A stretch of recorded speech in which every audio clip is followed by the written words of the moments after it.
ಬ್ರಹ್ಮಾಸ್ತ್ರನ ನಾವು ಹೇಗೆ ತಯಾರಿಸ್ಕೊಬೇಕಂದ್ರೆ ಮೊದಲಿಗೆ ಬೇಕಾಗೋ ಸಾಮಗ್ರಿಗಳಂದ್ರೆ ಬೇವಿನ ಎಲೆ ಒಂದು 5 kg, ಆಗಲ ಎಲೆ 2 kg, ಎಕ್ಕೆ ಎಲೆ 2 kg, ಔಡಲ ಎಲೆ 2 kg, ಚದುರಂಗದ ಎಲೆ 2 kg ಬೇಕಾಗುತ್ತೆ. ಪಾರ್ಥೇನಿಯಂ ಎಲೆ 2 kg, ಲಕ್ಕಿ ಎಲೆ 2 kg, ಹೊಂಗೆ ಎಲೆ 2 kg, ಸೀತಾಫಲ 2 kg, ದತುರಿ ಎಲೆ 2 kg, ದಾಳಿಂಬೆ ಎಲೆ 2 kg, ಪೇರಳ ಎಲೆ 2 kg, ದೇಶಿ ಆಕಳ ಮೂತ್ರ 20 ಲೀಟರ್. ತಯಾರಿಸೋ ವಿಧಾನ ಹೇಗಂದ್ರೆ 200 ಲೀಟರ್ ಸಾಮರ್ಥ್ಯವುಳ್ಳ ಡ್ರಮ್ನ ನೀವು ಫಸ್ಟ್ ತೆಗೆದುಕೊಂಡು ನಾನು ಹೇಳ್ದಂಗೆ ಯಾವುದಾದ್ರೂ 10 ವಿಧ ಬಗೆಯ ಎಲೆಗಳನ್ನು ಚೆನ್ನಾಗಿ ಜಜ್ಜಿ ಚಟ್ನಿ ಮಾಡ್ಕೊಳ್ಳಿ. ತದನಂತರ ಗೋಮೂತ್ರ, ತಂಬಾಕು, ಹಸಿಮೆಣಸಿನಕಾಯಿ, ಬೆಳ್ಳುಳ್ಳಿ ನೀವು ಚೆನ್ನಾಗಿ ಜಜ್ಜಿ ಶುಂಠಿ ಪುಡಿಯನ್ನು ಅದ್ರ ಜೊತೆ ಬೆರೆಸಿ ಚೆನ್ನಾಗಿ ಮಿಶ್ರಣ ಮಾಡಿ 40 ದಿನಗಳ ಕಾಲ ಅದನ್ನು ನೆರಳಲ್ಲಿ ಇಡಬೇಕು.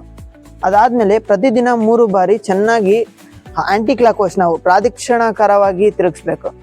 ಅದಾದ ಮೇಲೆ ಬಟ್ಟೆ ಅಥವಾ ಗೋಣಿ ಚೀಲದಿಂದ ಇದನ್ನು ಸೋಸ್ಕೊಂಡು ಎಲೆ ತಿನ್ನುವ, ಕಾಯಿ ಕೊರಕ ಮತ್ತು ಕಂಡ ಕೊರಕ ಕೀಟಗಳ ನಿರ್ವಹಣೆಗೆ ಎಕರೆಗೆ 6 ಲೀಟರ್ ದಶಪರ್ಣಿಯನ್ನು 200 ಲೀಟರ್ ನೀರಿನಲ್ಲಿ ಚೆನ್ನಾಗಿ ಬೆರೆಸಿ ಸಿಂಪರಣೆ ಮಾಡಿದ್ರೆ ಅದರಲ್ಲಿ ಯಾವುದೇ ಕೀಟಗಳ ಕಾಟ ಇರೋದಿಲ್ಲ.